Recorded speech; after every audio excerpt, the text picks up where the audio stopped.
This is the Mind Body Detox podcast, where we discuss all things integrative health and wellness, interviewing folks from all over the world, sharing insights and wisdom on how to live a healthier life in mind, body, and spirit. Welcome back to the Mind Body Detox podcast. I am your host, Integrative Intuitive Medium, Kara Lovehart, and today's episode is a bonus episode. So as we're laying the foundation here for understanding holistic health from mind, body, and spirit perspective, we of course went over auras. We talked about what it's like to live a full spectrum lifestyle. And we talked about cyber detox, going into food and toxins and cleaner eating. And of course, we're going to progress along with sharing more information on the physical aspect of living a holistic lifestyle, and then progress deeper into the spiritual aspect. But what do you know? The universe has a different route for us today and a different sequence of events. So as of last week, I was needed to deliver an impromptu Friday night forum lecture, and that's for one of the local metaphysical bookstores here in York, Pennsylvania, New Visions Books and Gifts. And what other was I to talk about than what my guides were telling me that we need to talk about? So I decided that I'm going to take this recording from that Friday night forum lecture and share that with you guys on the podcast, because I think it's really important information to touch on, especially right now in our world. A lot of people are going through identity crises. They're going through identity shifts. And to really live a full balanced life in mind, body, and spirit, we need to understand what it looks like to have a spiritual awakening, how to navigate a spiritual awakening. I'll talk about the 7 stages of spiritual awakening, as well as 1111 and other reoccurring numbers and what they generally mean when you see them. So bonus episode was going to launch this much later in the season, but just come at you now. Here we go.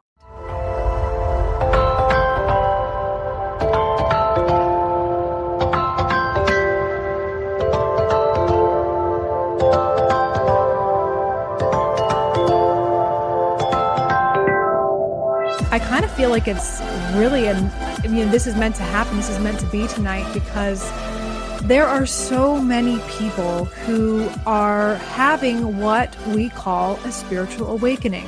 And it's something that is exciting for people. It can be overwhelming for people. And sometimes it can be downright scary for people. So tonight we're going to talk about signs and symptoms that you could be going through a spiritual awakening, and some interesting information on how to navigate that. And I'm also going to talk a little bit about numbers, because as we'll talk about here in a little bit, when people are having a spiritual awakening, they start to notice a consistency in seeing the number 1111, or getting 1111 in change back, or having it be just consistent in their life. And I'm going to share a little bit about just the basic numbers from 0 to 9 and 1111 as well, and what those mean in numerology, just some of the basics. So I should probably introduce myself if anyone has not seen me before or seen me speak. I am Kara Lovehart. I'm an integrative intuitive medium. I work here at New Visions Books and Gifts, but I also am the owner of Firefly Hollow Holistic Wellness Center. And I practice private mediumship, readings, bodywork, and massage therapy there. So I'm also a licensed massage therapist.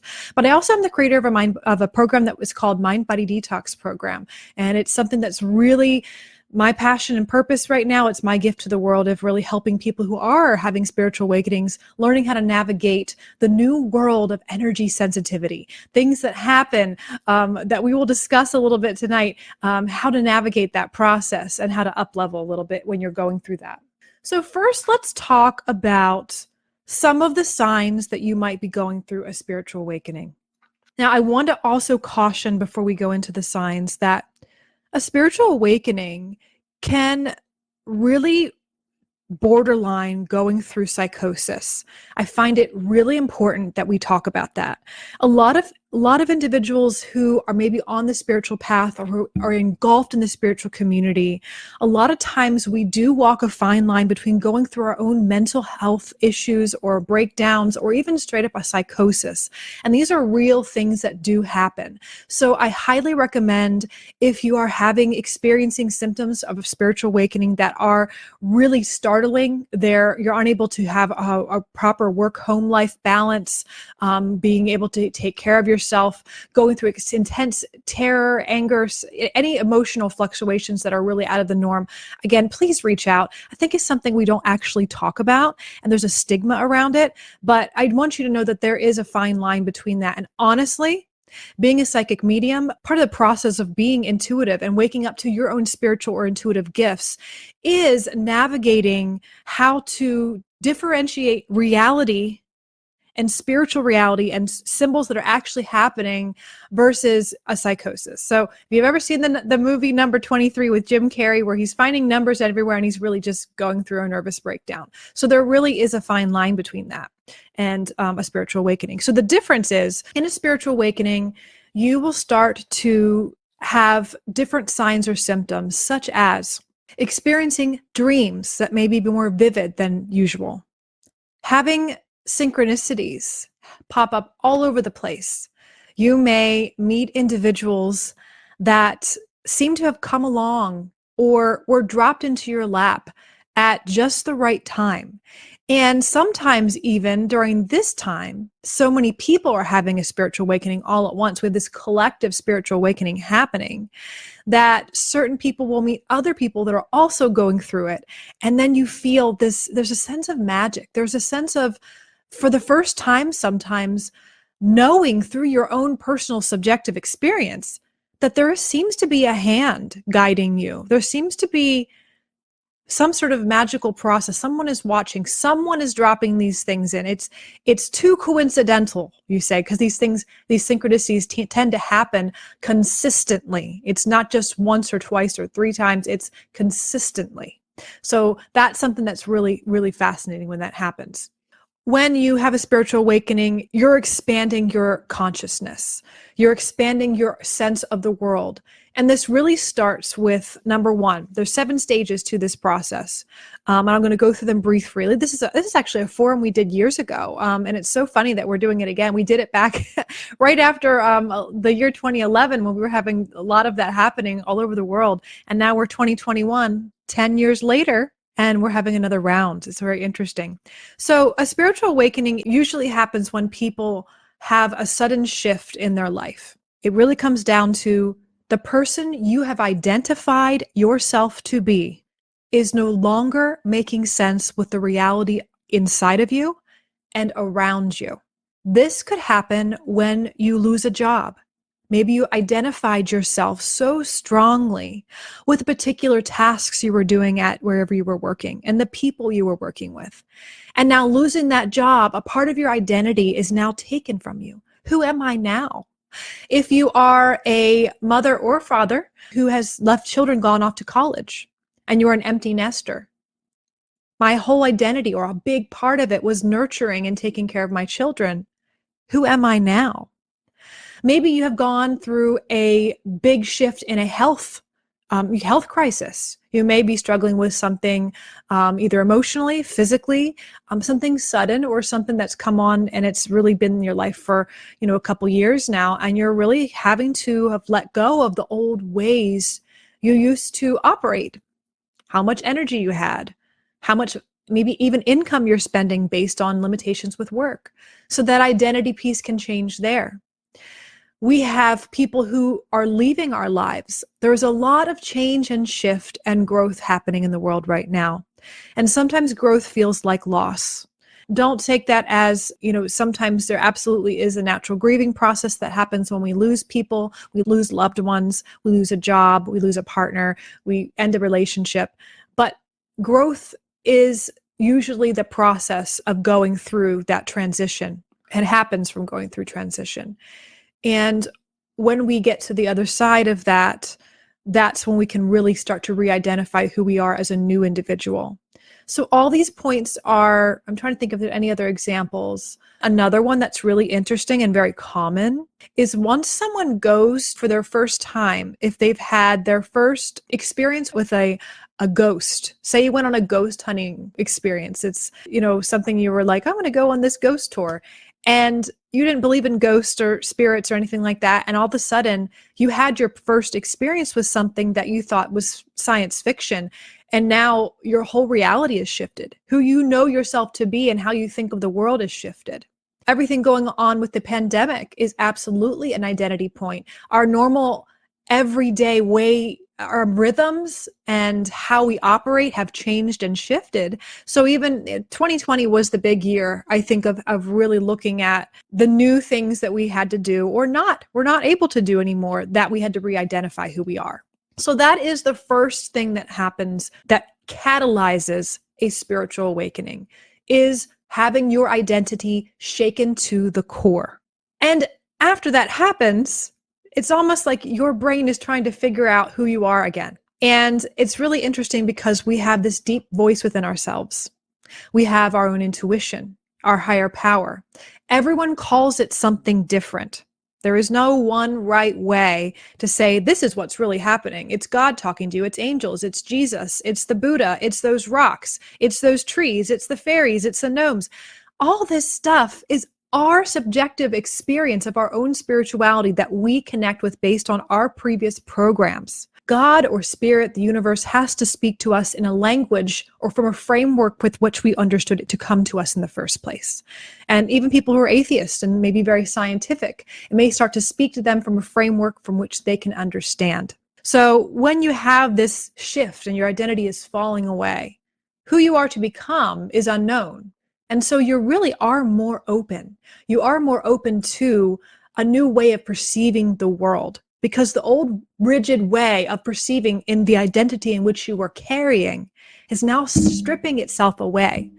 And that's when you're open to really seeing and perceiving the world from a deeper perspective. That's why children, because they don't have a strong identity point at the very beginning of their life, they're very open to spirit, open to the experience of angels, or talking to grandmother who has passed away in their bedroom at night, or if they are experiencing something in the basement that's really creeping them out, and they're seeing that type of thing, or even just having a sense for an individual who might be a stranger, whether or not to trust them or not.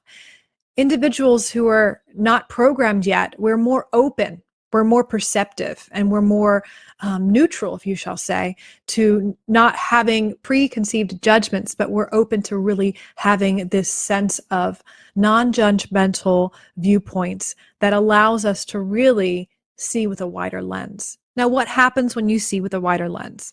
This is where all the signs and symptoms come in.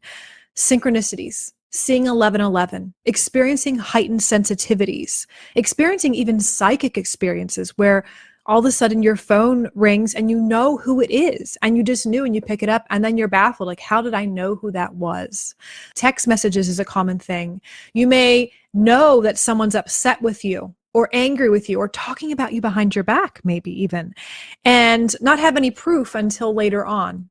You could also have just straight up experiences with spirits in general, whether it's earthbound spirits like ghosts, or you could be experiencing angels or Jesus or whatever your particular spiritual connection looks like for you. So what happens, I think, during this phase of when we have the synchronicities, we see reoccurring numbers, and it may not be 1111, it may be any number that really sticks out at you. You may keep seeing a specific animal that is jumping out at you, and you're like, why do I keep seeing all these deer? Or that's really strange. I'm having these really close encounters with specific species of animal out in nature, or not even in nature. They could be flying into your window or falling on your car, things like that. But just the examples are louder than normal. They stick out to you. There's something about them that are significant, a subtle, significant shift in the way that these everyday happenings are presenting themselves to you. So you have a choice during that time. You have a choice when you're going through this shift to continue to hold on to every thread of who you thought you were to be, and to try to rebuild yourself, this new identity point based off maybe a little snippet of who you are still, and really start to anchor yourself back in. And that's when people start to kind of reframe their world, reset it, but they're not necessarily moving deeper into a space with themselves. They're not necessarily asking questions, going into this state of what I call metacognizance, where you're thinking about your own thoughts, you're becoming more self-aware, you're looking at why you think about things, having aha moments or realizations of why you have a pattern that keeps happening in your life. So all those things can continue to happen, but if you start to go the other way and you shift, you can choose not to continue on down the self-empowerment or self-directed rabbit hole, because some people find it more safe and more comforting to stay within the existing paradigm in which they came from. So they just reshift a little, re-identify themselves as something new. This is when people quickly go get a haircut, they go to get a makeover, they feel this sense of discomfort, and instead of allowing themselves go into it and fighting it, sometimes they reestablish themselves very quickly. And there's nothing wrong with that at all. I think for people who do that, part of their journey in this lifetime isn't necessarily to navigate down the spiritual rabbit hole. One of the common misconceptions that we have in the spiritual community is that everyone is here and meant to wake up. Everyone is meant to have a higher consciousness experience. Everyone is meant to become enlightened someday if they work hard enough or if they have some sort of grace happen to them. Everyone is meant to A, B, or C, or D, fill in the blank. I think those are interesting thoughts, and I think that I actually really, really wish that would be the case. But at the same time, it comes back to we're here to learn and we're here to grow. And some of us chosen this path of the weird and wacky wild, sliding down into Alice in Wonderland, where we go into these new spaces of up deeper within ourselves. And some of us just want to stay on the surface. Some of us like that shallower end of the pool, and that's pretty much okay. So that's something before we go in here that I want to also make really clear, that there is no judgment for people who are not going through this experience. It's not that you're better than them, or you're more awakened than them, or you're more woke. That's something that's placed out of human judgment. And I think that that's something that really needs to get clear. And please share that with other people along your journey, because it just creates more separation and polarization and spiritual egotism, I say, of, oh, I'm more enlightened than this person, I'm more aware, I've been on the journey this long, or I see 11:11 this many times a day and you don't. I'd rather us not have that in the world, but it's still going to be there anyway. So if you decide to take I was like the red pill and the blue pill in the Matrix, right?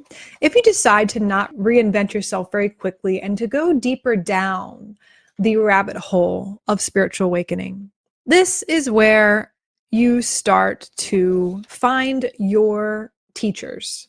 You immerse yourself in new podcasts, in books, in maybe a new community. You found a new YouTube channel that you love, or a new movies, or some sort of literature or resources that are providing you with a deep new understanding of this new world, this new identity in which you are actually creating. You are manifesting, you are molding this new sense of self along your path. And this is something where people get really overwhelmed, but also in a good way. I love this when you are new to this experience and you feel a crystal for the first time and feel something coming off of it. And you're like so excited. You're like, what else is there? You want to turn every rock on this planet under and look at all the different particular spiritual concepts that are out there.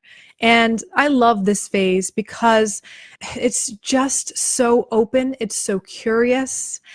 It doesn't have any preconceived notions. There's no cynicism. There's no jadedness that happens, to certain people as they go along their path sometime in their journey.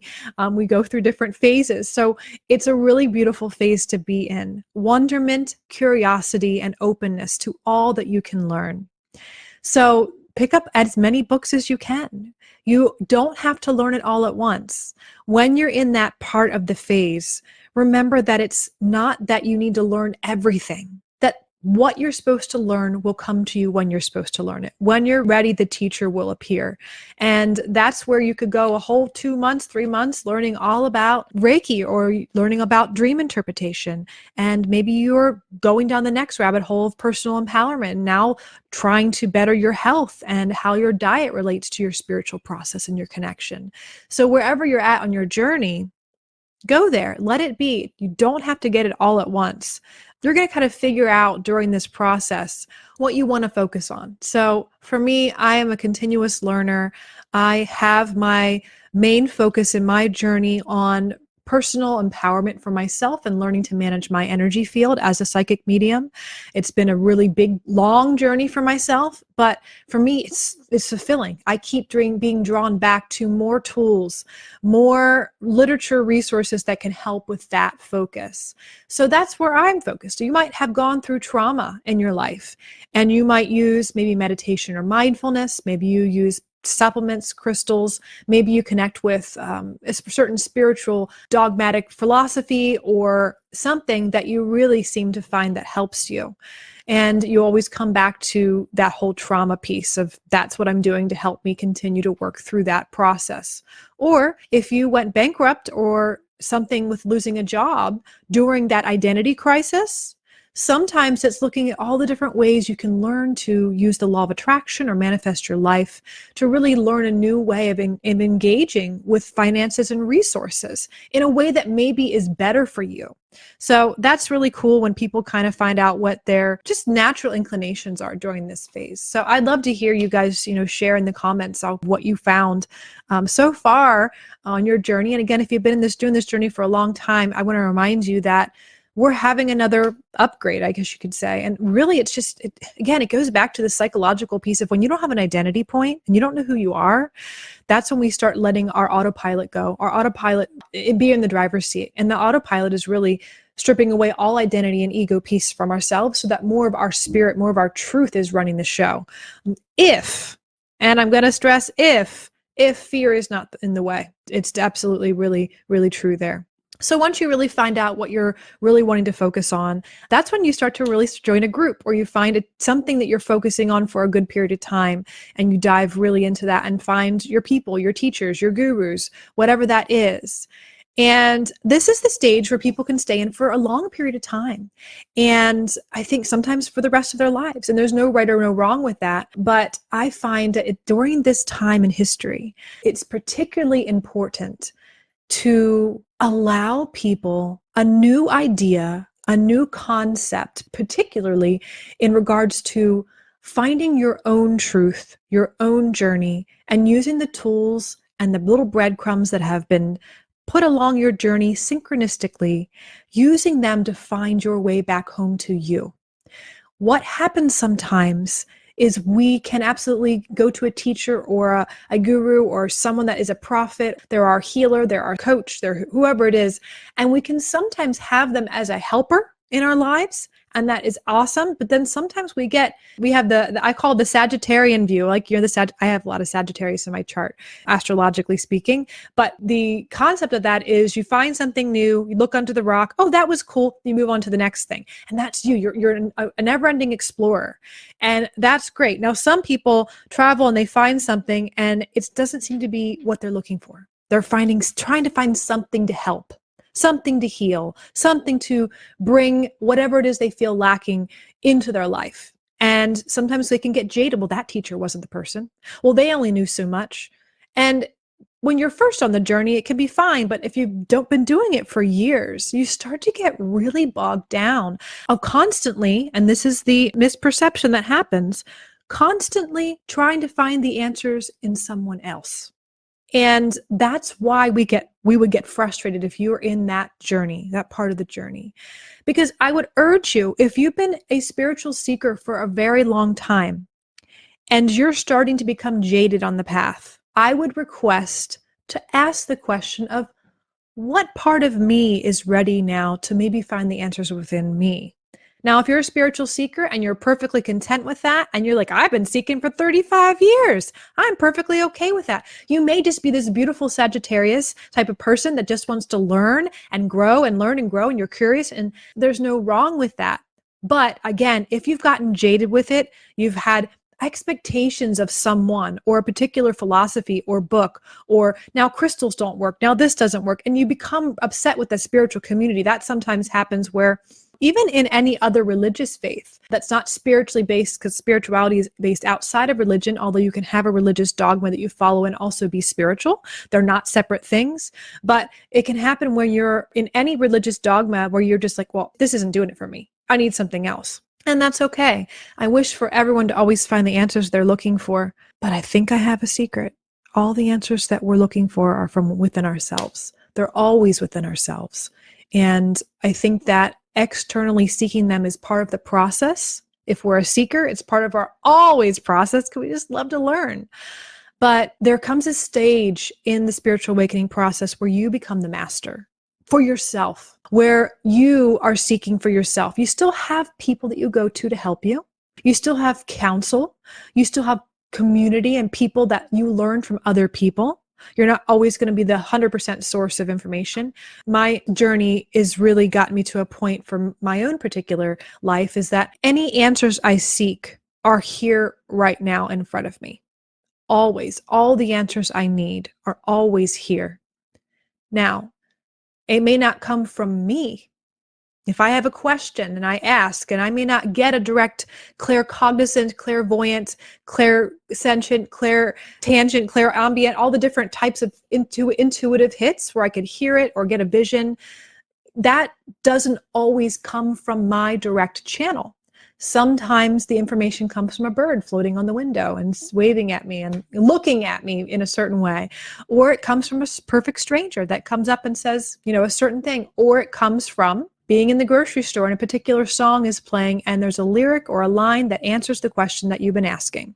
Now, this is also things that will continue to happen to you during the awakening stage when you're experiencing the synchronicities and all that.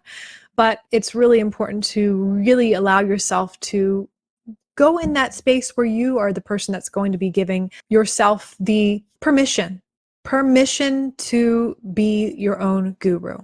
Now, the reason why I find that to be very important right now, especially in this part of the awakening process on the planet, and I will call it an awakening process. Really, you could flip the script. We could say, actually, it's you could go really pessimistic and negative and say, well, actually, it's this process. Everyone's going through some sort of weird crisis because of the pandemic, which is true. But during the chaos really breeds a lot of creativity. Creativity comes from chaos. So during the chaotic times, we have so much opportunity to harness the energy of chaos to create something new for our lives. Because when we have our day-to-day lives where there's not chaos, where there's rhythm, everything's the same, right? There's not a lot of room there to grow. There's not a lot of room there to try new things. Sometimes we get stuck in these patterns and this rigidity. But when there's chaos, we're like, well, I give up. I don't ever usually go to the park on Tuesdays, but I'm going to go there anyway. And I don't have to plan it out exactly. And that's kind of how it's been with the pandemic because things have shifted so much and changed and it's up and down. For some of us, allows us to have more exploration of the chaotic nature of the universe during this time and what it can do to create things for us. And I bet some of you out there have experienced just during this time where there is circumstances that you wouldn't normally go to this place or that place, that due to you doing that and making that choice, you met someone or you experienced something that you would not have experienced if you were in your regular rhythms before the pandemic. So that's why, again, this collective global awakening, this consciousness rising that we have on the planet, having on the planet. Now, again, I think it's important to remember too that during this process, some people choose to, there's that red pill or blue pill in the matrix. You take one or the other, and there's no good or there's no bad. I really, really, really don't like the polarization. That's my own personal opinion of saying that, someone's choosing to stay asleep or they're not woke. It creates more, it's not loving. It's just not loving. And I think that if you can look at with compassion with the world, that what happens in the brain when we are overwhelmed and there's a lot of change and there's a lot of upheaval is that we go through a collective trauma. So trauma isn't just having, sexual abuse or being beaten or being, having death threats. There is just the trauma of life and the trauma of change and the things that we're going through. It's very different. Trauma is very different for different people, but different parts of the brain start to shut down. 3 parts of the brain. We have the stem brain, the reptilian brain, which is where our reactivity comes from and where just our natural primal instincts come from to just react and jump on someone. And that's actually the part of the brain that's really the most active right now. We're in this fight or flight response. Then we have the limbic brain, which is our social brain. We're connecting, we're our emotional brain. And then we have the neocortex, which is the one you say to your teenager that, yeah, your frontal lobe is not developed, sir, because you're making some pretty bad choices. Well, what happens when we go through collective trauma, like we are right now on the planet, is again, you have the choice, you have this red pill, blue pill moment where you kind of start having this like, oh my gosh, all my identity, my control, who am I, what am I doing, what's happening? It makes you go down a path where you're having synchronicities. You kind of just let things go and you're just going with it and you don't know what to expect. And that's when you're open. But then the other part of it is you shut down. So I want people to remember right now that on the planet, people are going through somewhat of a shutting down process, and that's okay. And that's really when the frontal lobe is it's not active. That's why you might have people that you love that are making decisions that you don't agree with. And you say, they're a smart person. Why are they deciding this? Doesn't make any sense. It actually does make sense, because if you're in such stress, the parts of the brain that really are connected to each other to really connect the pieces of what's going on, what is not based out of just survival, that kind of thing, what's best based for a group of people versus just, each his own. That doesn't make sense to someone who's in that space. And every one of us on this planet has that hardware. Our brains all operate that same way. And we all could be in that position where we are choosing to do something that's maybe more behavior based out of reactivity and could maybe harm people unintentionally, say things we don't necessarily want to say. And I know you probably had that happen to you. It's happened to myself. It's something that we've been watching and observing in the world. But this is where we can use the metacognition, which is thinking about our own thoughts and being aware of ourselves on a deeper level through a spiritual awakening process. The deeper we go and the more connected we become with our own selves, the more connected we become with our unconscious, with our subconscious, with our intuition. That's where it comes from, because that's why when we get dreams that are premonition dreams, or a dream of someone who has passed or crossed over, a loved one, that's the most common scenarios people experience, intuition. It's because we're tapped into our intuition and our subconscious during dream state. The cool thing about a spiritual awakening process is you're starting to tap into that process during your waking state, because the hemispheres of the brain and just the overall brain, how it's processing and communicating, is connecting in on a deeper level. And that's just the hardware. There's a lot of, as an energy intuitive and seeing energy around people, I see a lot of stuff going on outside of it. It's kind of like we are the hardware connecting to the spiritual universal Wi-Fi. And the universal Wi-Fi is the information about our soul's purpose. It is the information about all the things that are happening in the world. And that's how connecting in psychically for people who are psychic professionals, that's how they do it. So it's really, really cool when you start to become more aware of that.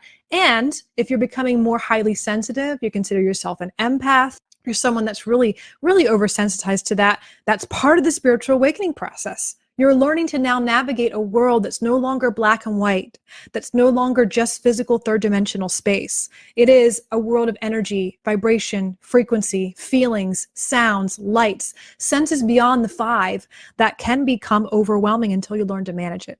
But that's why I'm here. I have different levels and layers of, I call it the spiritual onion. You're kind of peeling off these layers of your own spiritual awakening and things you need to let go of. And there's different phases of that, of learning to navigate. So if you are choosing the stage of becoming your own master, it doesn't mean that you are going to have all your answers on yourself by yourself. Again, I'm going to just circle back to that. But it's going to allow you to look at where your life is not in alignment with your authentic self and who you are becoming or who you are now. It's going to allow you to really make choices that are based on your self, beyond the programming you had from your parents or people at school that bullied you, or an experience that you had growing up that was challenging, or what the world says you should be or do, or how much money you should make. All those programs are what I label them as the Matrix. If you watch the movie, I've met people recently that haven't seen that movie. And I just tell you, if you haven't seen it, go watch it. You're really missing out on some really important connecting pieces here. I think that are really important to understand. But I think that during this time, I encourage people to, whatever phase you're on your spiritual journey, if you're in the space where you are really diving down the rabbit hole and learning so much more information, you're looking for teachers, find a teacher. Find a teacher, but also know that during that phase of the spiritual awakening process, you will also have the task of learning something I call discernment. It's a very important part of that phase, because you will run into teachers, books, people, things that maybe aren't in the most highest integrity, people who do not have your best interest at hand or in their mind, I guess you should say. And that's one of my things from my journey. I think I spent 10 years of my life feeling so upset and so wounded from my own journey, where I had experienced charlatan psychic professionals, people who I was allowing help me but didn't have my best interest, who were more kind of abusive. They had a lot of power issues. But at the same time, I understand now in my journey that we all go through these experiences of attracting people into our life to teach us how to have our own empowerment, to learn discernment. And having empowerment and trusting yourself and your own messages that you get, you can't really start to trust yourself until you learn discernment. You learn to discern what the difference is between someone who has your best interest in and feeling out versus the naivety and that comes with just open curiosity. Because when we're naive and we're open, we can, of course, be like little children and have no idea what we're walking into. And so I usually ask people, when you are seeking a spiritual teacher, ask your inner guides yourself. If you're not feeling like, I don't know, I'm not intuitive, I'm getting stuff, but it's not fully 100%. I would say the best thing is to really just tune into your physical gut. That's really the biggest, most strongest powerhouse, no matter what psychic sensitivity you say you might have, or if you don't feel like you're having dreams or anything like that. I don't care who you are, if you don't even believe in that stuff. The physical gut has the most nerve endings in the body. The solar plexus and the stomach area has the most physiological nerve endings in the entire body.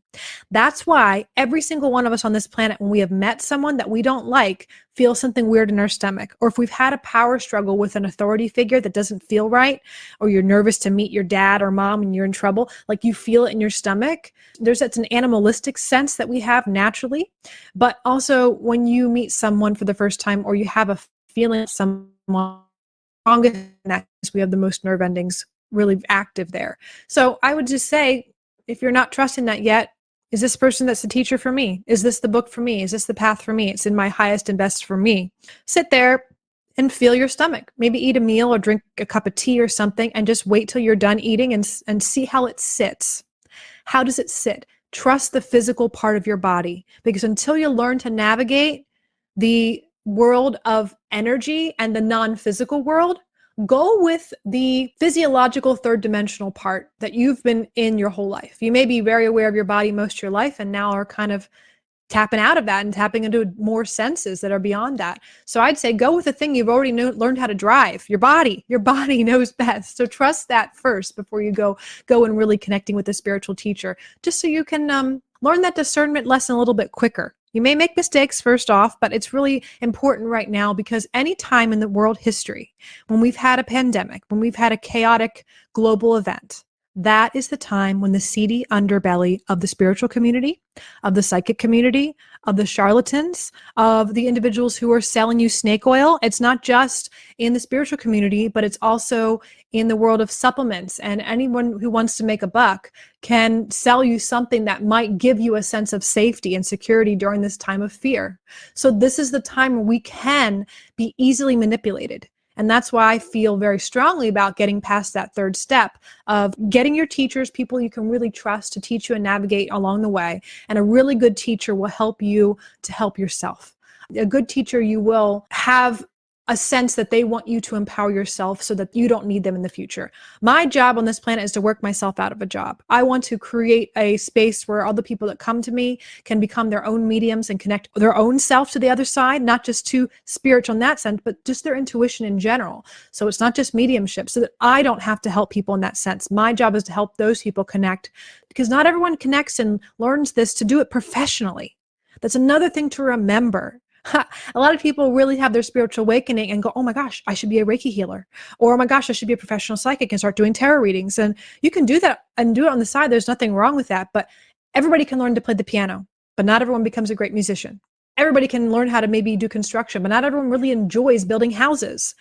It's really a really important thing that I think not everyone thinks about. Now, I don't want anyone out there who's like, oh my God, I was just starting my own business as a Reiki healer or whatever. Don't get discouraged by what I'm saying. Go back to, what does your body say? What does your spirit say? What are you supposed to do? What's your purpose on the planet right now? But I think it's really, really good to really bring the power back to ourselves. We've had so much misuse and abuse of power in our whole entire world for the last how long in history. And this is the time now that we get to take our power back. Now, power doesn't look like this masculine, overprotective or over rigid or over power over somebody. There's different types of power. And the type of power I'm talking about is this sense of knowing within yourself, a centeredness, a compassion, a person who has integrity in themselves, but also the ability to have boundaries, loving yet firm boundaries when they need to with others. That power is soft. It's not hard, but that softness is strong. That softness can even be stronger than this push, push, push, go, go, go, fight, fight, fight, win, win, win, overcome. This is our culture, right? This is the program, our culture, that to be this, you need to be better, you need to be the best, you need to achieve, you need to up level, you need to climb the mountain. All those things are fight, fight, fight. That's not what we're doing anymore. You can choose that if you want to. I think that game's old. You can always join the new game. It's a new ease. Life can be easy. Life can be fun, even during a pandemic. It's really, really about moving through who you have been to who you are becoming and having a world of connecting with people and surrounding yourself with like-minded individuals to help you through that process. Because once you can get solidified in who you are and be your own guru, then it doesn't matter who you're around. You don't have to tightly, rigidly put yourself in a specific group so that you are around an echo chamber of other people that believe what you believe. You're able to be confident enough to step outside of your particular belief system and talk to people and spirits and people all over the world that have different belief systems, that have different political beliefs, different beliefs about what's happening on the world right now in the pandemic. And because you're coming from a secure base of who you are, a secure identity point, and I know and trust myself, I trust my higher self, I trust my connection, you don't need to change those people or be evangelical about they're wrong. They need to change how they see things. You're able to come to them from a space of this power, this type of power I was saying, integrity, softness, love, compassion, confidence. That's what the world is ready for.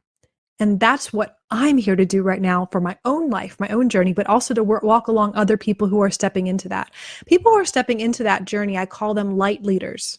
So if you are a light leader on the planet right now, you are someone that is ready to lead yourself and trust the signs and messages you get from all others, looking at your own shadow, the parts of yourself that you maybe are scared of, the parts of yourself that choose decisions, maybe compulsively, that aren't out of love, that are actually out of self-degradation or hurting yourself. Watching that part of yourself and say, no, I'm not going to make that decision to eat that food right now. I'm not going to make that decision to say no or to say yes to something I want to say no to. So the light leaders are here to lead the new way of loving the world through compassion and allowance and neutrality, not separation, evangelical fighting what's right or wrong. But at the same time, have complete allowance of those who are in that space of polarization and fighting, because they still have a purpose. That's their purpose for their lives right now, to fight, to stand up, to speak out, whatever it is. That's bringing them a sense of empowerment, a sense of contrast from maybe the old self that they were, and really helping them fulfill a part of what they want to be and who they want to express.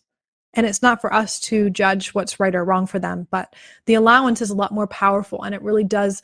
If you think about it right now, there's so much noise in the world, so much chaotic noise, that it's become so common that the only thing that's going to stand out now in that noise will be stillness, softness, compassion. You know, you'll be walking along and everything's, and all of a sudden there's a clearing, there's a person just sitting there completely kind and peaceful. And it's such a contrast from what you're used to seeing that there's something about that person that's a breath of fresh air. And the more we see that, the more we be that for ourselves, the more we will become a light into the world to help shift the world into a space in which it's really looking at to balance things out. It's not that they think that the world doesn't need to be chaotic right now. That's perfectly okay. But the universe is a correcting mechanism where it always seeks balance. So you could go through a period, the age of enlightenment, where everyone was enlightened, everyone was happy and peaceful and loving and all that. But that gets to a point where it gets boring, like that movie Pleasantville. Yeah. Again, I'm moving these movie references, but people get bored with that. Then someone wants to come in, the Loki or the chaos, person wants to come in and make some sort of, he wants to shake things up a little. It's boring here. That's really the higher perspective, this zoomed out perspective of this world, because we see it from such a grounded human perspective of our lives, because we're so attached to our house, our children, our spouse, little things like maybe our spouse is cheating on us. Like those subjective things that we're going through are absolutely valid for our human experience. But we always forget that our universe is so big and that we are so tiny and that there's so much more that's happening. And I think it's really interesting to just shift that perspective sometimes and remember. So after you have kind of gone through all those things, I think the last stage is just mastery. Really allowing yourself to be in a space of who you are and continue to grow and know that you'll always be shifting and changing. I think they say before enlightenment carry water, after enlightenment carry water. It's the same thing. So if you are seeing 1111 and you are experiencing not just 1111, but a lot of different numbers that are repeating, synchronicities, meeting people, I would just say go along for that ride and allow it. Don't pull for it. Don't look for it. Don't worry it's going to go away. Because when you do, when you worry, you shift your space, you shift your perspective into expectation. And remember that the identity point in which you had come from, in which you were trying to let go of, tries to re-solidify as something new. And then you have an expectation of what the world looks like, how your schedule is, how things are supposed to be. And you're less open to just being in the present moment without expecting what the next moment's going to offer. And when you're in that space of openness and presence, that's when the synchronicities happen. For myself as an intuitive, I cannot get any information and cannot do a good reading or a good energy session for someone and really tap in if I'm not fully present. That's why if any time in my life, part of my integrity as a professional is if I have specifically something, I have a 14-year-old, something happens with him or my family, and it's something that's very stressful. As a human, I go through those things too, right? That's when I say, you know what? I have to reschedule my clients. It doesn't happen as often anymore for myself, but it's one of those things, if I know I'm not going to be able to remain present, I'm not going to get clear information from the universe, clear symbols, clear images, whatever it is. And it goes the same thing for you. Even if you're not doing psychic work professionally, you are still intuitive. You are still psychic. Everyone is. Everyone is. And those who think they are not are just kidding themselves. And they're actually creating an expectation that they are not. And when you open up to that, again, you're in that present space. That's when you're allowing information to flow. You're noticing the subtleties in your environment, noticing just being. And that's when things can jump out at you. The softness can allow maybe a louder sense of softness to whoop at you. Hey, look at this billboard. Hey, this song's playing, but this phrase of the song is just louder than it was. That's interesting. I noticed that. So I think that those are just experiences that we have along our journey. Now, I will speak to one more thing about the last week, this last 2 years, but this last week has been a quickening. So I used to work at a chiropractor and we'd see about 200 patients a day. One of the things I really found fascinating about it as an energy intuitive is being able to see the energy around people and seeing how everyone kind of gets in the same vibe, they get in the same space. So one day they'd be like, oh man, I'm so tired today. Everyone's tired that day. Okay, maybe it's the weather, but it's a sunny day. It's not dreary out. Why is everyone tired today? Something's going on in the energy of the collective. As a sensitive, I interpret and feel the energy. I'm kind of like the cosmic weather is something that's knocking at my door every day. So that includes the astrology, that includes solar flares, that includes any storms, that includes weather on the planet, that also includes the energy of the collective. If we're feeling sad or feeling something that's disturbing, it's going to ripple out. Just like when 9/11 happened, there was a lot of just purging and emotions. Just when we had everything happen with last year, with all the stuff happening with upheaval, and just even now too, when there's something that shifts and changes, when you have a group of people that are feeling a certain way, it ripples out. I mean, think about it. If you're in your own family and your partner or your spouse or your child is having a freak out, Everyone in the house is going to feel it, especially if you're intuitively sensitive or empathically sensitive. So even if your kid's done having their temper tantrum and they're upset, the air is still going to feel it. Walking into a space, when we do house clearings for people, for businesses and stuff like that, we go in and we sense what's going on in there. What needs to shift? What needs to change here that's blocking flow, blocking energy, blocking relationships, or just stagnant, or just there's fighting in here. Of course, this energy, you're sitting in this energy. Of course, you're going to start getting sick over time and feeling depressed.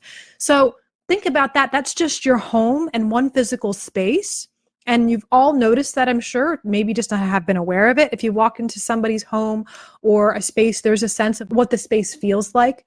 And as you're on your spiritual awakening process, you can feel that in a deeper way. But think about that, and let's just zoom it out to the whole entire world. This is just one household feeling something. So again, people's energy and the collective's energy of what they're feeling is part of the cosmic energy. So again, solar flares, moon phases, astrology phases, how the collective's feeling, this Schumann resonance, and then weather patterns. So all those things, and of course, the ley lines, the shifts in the planet and what the planet's giving off. So it's fascinating, especially when you're stepping into this world after your spiritual awakening of energy. And that's where energy awareness comes in, because that first stage is like, oh my gosh, I'm feeling everyone else's energy, and how do I manage that? But you don't even think about, am I feeling the energy of the planet, the sun, the space? Is there, all these other things going on? So it's kind of a little bit overwhelming sometimes if you don't learn to navigate it. But 1111 is the number that most people see when they're waking up. And I love this because I know my mother, she's not really in the spiritual community, but she has an alternative group in her local UCC church. She goes to a United Church of Christ. And I know that they are, I think her, or there was another group she's involved in that's talking about the 1111. And they've been talking about it for the last 10 years. And there are people that write about it. And there are Christians that talk about it too. And there are individuals who are Buddhists that talk about it. It's something that I find very fascinating because it's not just one particular religion that is experiencing it. So I think when someone usually asks me, what does 1111 mean? Go back to what I said earlier about you're your own guru, because someone out there might tell you, this is what it means, exactly this, this, and this. And at first, maybe that makes sense for you, and that will be the case. And you might have someone who's a channeler and says, this is what the spirits tell me, or whatever. I just think that because individually we have such a unique experience and then we're so different, just like a Tylenol doesn't fix everyone's headache. Maybe it goes away, but maybe your headache's from another issue that's actually happening that's causing the headache. Since everyone's so unique and individual, just as we are in our bodies, we are in our spirits, not one size fits all is going to happen for numerology, but there is a general experience of that. So I always tell people when they're learning intuitive information, if you pick up a dream dictionary or you pick up anything that is a book of symbols of what things mean, they're going to be generalized. And a lot of people who are energy sensitive, if we would all kind of agree upon what we're sensing from a particular thing, we would probably agree upon the general idea. Because you have to remember that energy doesn't have language. So when you have to interpret things just from even language to language, from Spanish to English to French, interpretation, things can get lost in that interpretation. So remember, we're all trying to take this concept of energy, this knowing, these feelings, this beyond the five senses, and limit it down to just a couple words of the general idea and consensus of what things mean. So I'm going to read through. This is funny. I wonder when we did this. There's no date on this, but Matt and I did a Friday night forum on 11/11 back, I think around 2012, 2011, something like that. And I had this little card I pulled out because I was like, all right, last minute, you guys need me to be on here since Candy can't be here. And I pulled out to share our generalizations of the numerology and what the numbers mean. And there are some amazing books on this at New Visions. If you want to pick up a book on numerology, if you are seeing repeating numbers, if you are seeing particular animals, and again, you're in that phase where you're learning, one of those books is very, very helpful. A dream dictionary or a symbol dictionary. All of those are really, really amazing resources to have if you're at that part of the journey, because you can learn so much about the generalization of what they mean and then make it work for you. It may not be exactly, but it might give you an idea. It might give you an aha moment and go, oh, okay, I know what that means for me according to my own journey. That makes sense. So from 0 to 9, I'm going to share just in general what these mean. So 11/11 is really when people are in synchronicity. A lot of times when people are going through their spiritual awakening, they experience it. Oneness, because they're all ones. And a lot of times I've heard people say that they experience it as two pillars, if they're walking through into a different dimensional space, if you want to call it that or relate it to that. But for me, I think it's all about, people are saying now, 1111, make a wish. And I find that interesting because 1111 is really about awakening you to yourself and to knowing yourself and reminding you and showing you that you are the creator of your life, that you are on the right path. 1111 is just one of those spiritual breadcrumbs to remind you that right now, where your energy's at, how you're thinking, how you're eating, how you're sleeping, whatever you're doing, pay attention, because on this trajectory right now, where you're at, that's helping you. So it may change the next day, but as long as you can kind of listen and see what keeps me in this flow of synchronicity. Usually it comes down to love and acceptance. But sometimes we fall out of it. We don't see the awakening patterns anymore. We don't see 1111. We don't continue to experience it. But when we're continuing to experience it, we're in the flow. And I think that that's the biggest thing I would say takeaway just with 1111. So going to 0, this is really the source. This is manifestation. This is the beginning. So if you're seeing a lot of zeros everywhere, look at where in your life are you beginning something? Or are you starting? 1 is leadership and beginnings. 2 is balance, so partnership. If you are looking for a relationship or a partnership or a business connection and you keep seeing 2s, and maybe before you meet a particular person, or if you're seeing it in a dream, that might be significant. 2 is a balanced number. And usually even in Feng Shui, if you're looking to attract a partner in your life, have things in your home in pairs. So that includes, if you have a candle set, don't have 3 or 4 candles, have 2. Have 2 things next, 2 nightstands, one on each side of the bed. So 2 is a number of partnership and balance. 3 is mind, body, and spirit. So that is really the Trinity. 3 is really significant in just history for a lot of different religions, but I think Ascended Masters is one of the things that people usually talk about when they see 3s. For me, that's pretty significant. I'd say that's pretty right on for my subjective experience as an intuitive. Whenever I'm seeing 3s, it's really given me information to tap into some of the information from the teachers who have come before me. So if you're seeing a lot of 3s, I would suggest you to tap into what one of the Ascended Masters taught.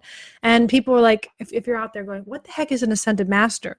Think about all the teachers on the planet that have had historical record of them being here, or not even a historical record, but the mythology of what they've come to teach, and pick up one of their books.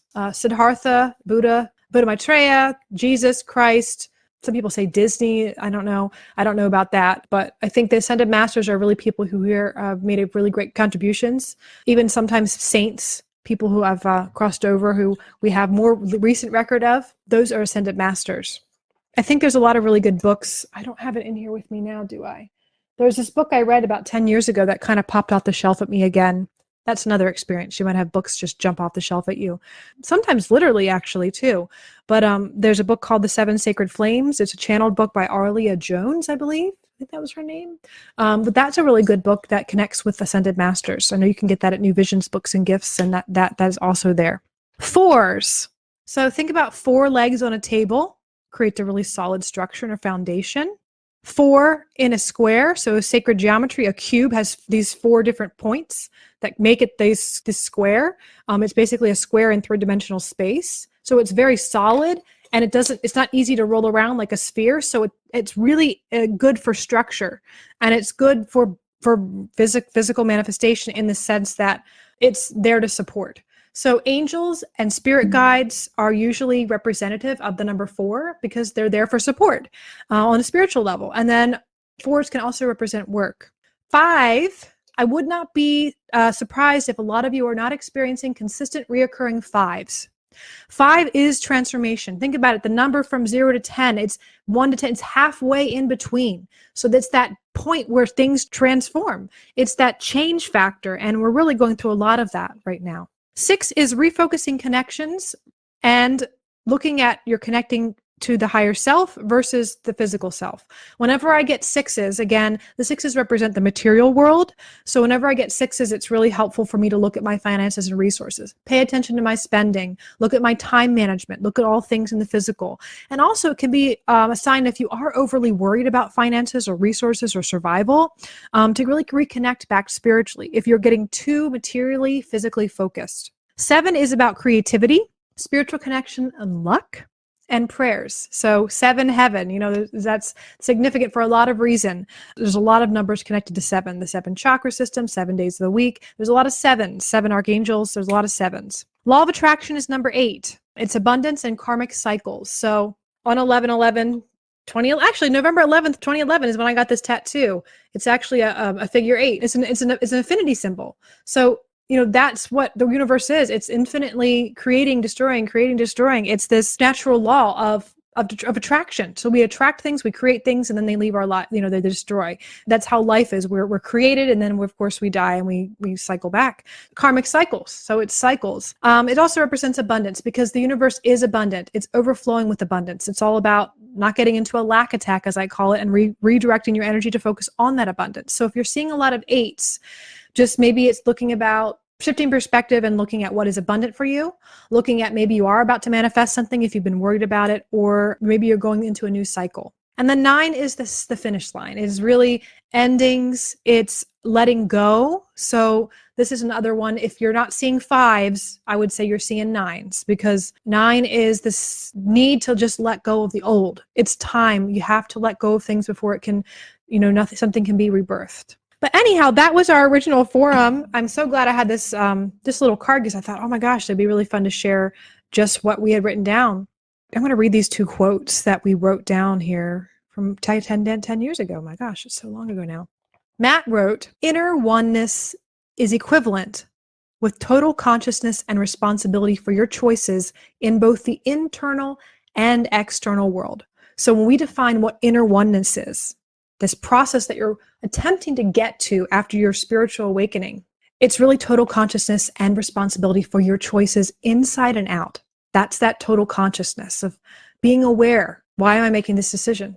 Okay. Am I making this decision out of a wound, out of something that happened to me in the past? Okay. If I have, then I'm going to take responsibility for that. Even if you made a decision out of a wound. It's not about, oh my gosh, I need to get better. I need to finish. There's a finish line mentality to the spiritual awakening. Like I'm going to get to the end. It's a journey, not a destination. And I think that if you remember that, right now, I maybe had an outburst with my child and I did this because A, B, or C. If you can be aware in that moment and take responsibility for that, that is that inner oneness. You're living in it now. You can live in it now. It's not some mythological, magic, mystical thing that's not going to happen for you. It can happen for you right now. It's just about being conscious and aware in every moment as much as you can. And it's a lot of responsibility to be conscious. Sometimes it's easier to just go and, drink a bunch of beer or, eat some junk food and just space out and not be aware. That's sometimes what we need to do sometimes too, when we get overwhelmed with life. And then I wrote down, the journey to oneness begins with a single shift in consciousness. That is very true. Thank you from my former wise self. It's totally true. That journey really is just one single shift in your identity point, and everything in your life can completely change. Again, if you're having your awakening experience, just know that you're not alone in it, and we honor you, and we're here. All of us are walking each other home. Thank you again. Bye.